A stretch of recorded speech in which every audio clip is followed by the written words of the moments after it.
26.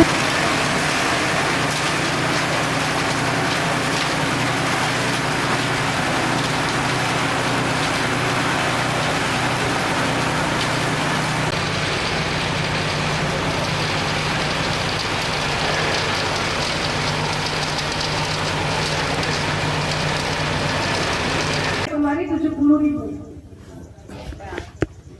Nah, Pesan luar sana. dari Semarang. Dari Semarang. Ini kayak mana? Kau dikingat. Jadi fungsi dari dada ini, selain dia sebagai bahan yang mengandung karbohidrat, juga sebagai makanan dari mikroba yang ada di dalam fermentator ini. Kemudian selain itu dia bisa menjadi perekat ataupun supaya pakannya waktu kita injak-injak supaya itu lebih cepat padat. Nah, jadi seperti lem. Kemudian pakai airnya karena ini semuanya basah, airnya 1 liter, jangan sampai 1 liter kalau bisa. Karena ini semuanya rumputnya belum kita layukan. Itulah maksudnya tanaman tumbuhannya belum kita layukan. Jadi airnya jangan sampai 1 liter, SOC-nya 1 tutup, dan kita boleh pakai molase sekitar sekilo bisa. Bapak boleh ditaburkan ke atas hijauannya Pak. Hijau. Ya, kayak tadi. Nah, kita bisa tambahkan sedikit bungkil. Di sini kita pakai 5 kg aja supaya menambah rasa, supaya kambing ataupun sapinya lebih suka, lebih enak dia makan. Nah, jadi tambah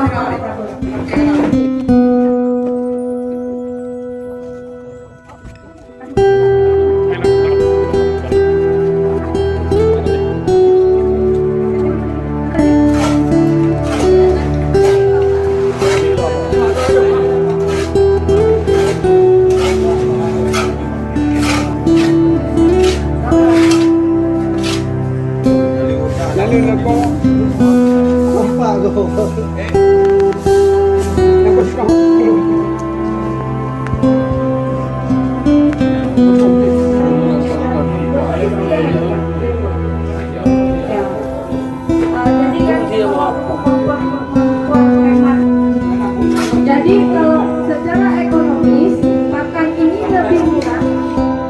Pakan ini lebih murah dibandingkan dengan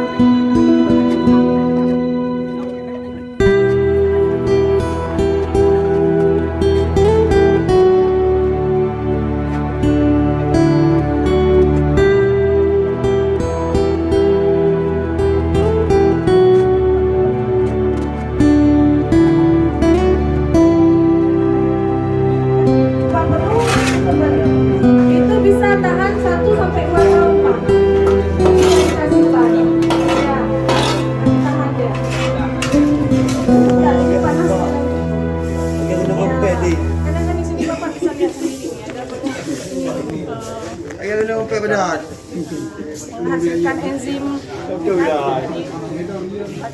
bakteri yang baik untuk khusus menekan bakteri patogen yang tidak baik.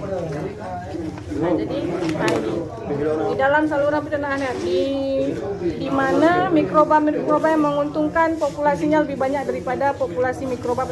Jadi ini isinya mikroba yang sudah dipilih yang baik, yang bagus untuk pencernaan ternak. Nah, makanya kita harus tutup baik-baik supaya dia bisa kerja dengan baik.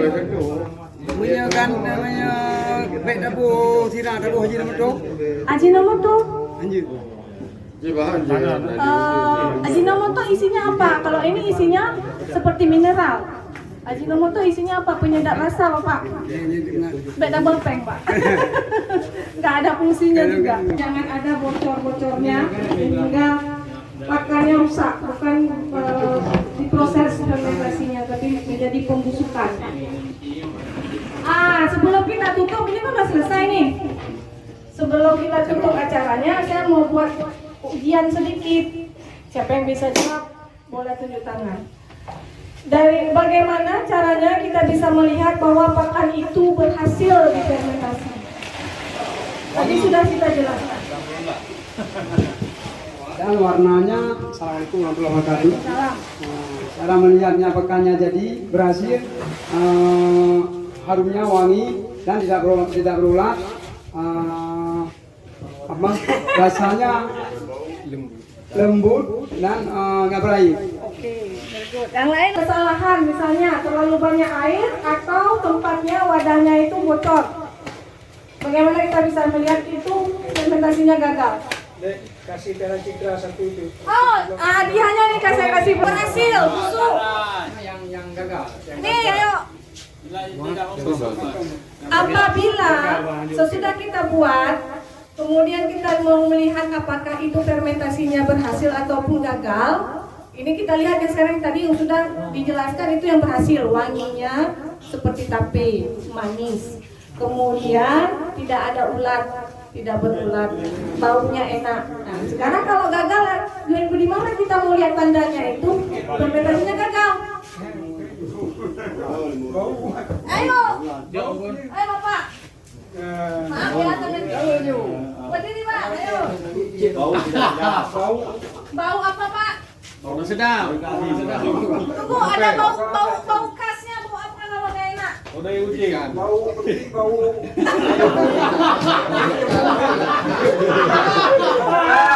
Saya lihat di bendanya ya. Bau ikan. Tai kucing. Bau nggak enak ya? nggak enak. Udah. Aku sudah. Boleh.